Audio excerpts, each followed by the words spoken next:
बुढ़ी माँ को मु माँ बोली डाके। माँ सतरे जड़े निआरा मनीष भारी भल पाए मते ता जीवन भी अधिका। प्रबल दुष्टामी हेतु बो जदि मो उपर को हाथ उठाए ताहले माँ ही मो बो को शासन करे, पाटी करे, गाली करे।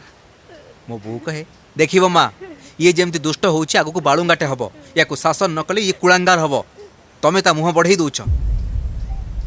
बोर कथा न सरुण माँ मते से जगार नहीं आसे। मु पुणी थरे खेल माति जाए।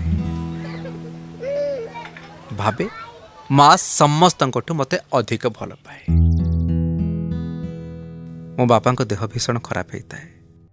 3-4 मास हम चली पार न था। गोड़ हाथ प्रबल बिंधु थाए। बापा मते डाकू था।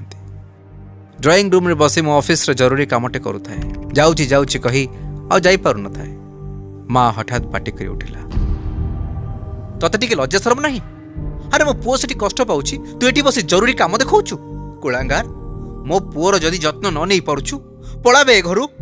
बाळुंगा कोठिकार, तो भलिया पुओ थिले केते नथिले केते। ची माँ कथा सुनी मो पूरा ताजु विश्वास कर पार न थाए। ये मो जेजे माँ मो बुढ़ी माँ मते गाली करुछि।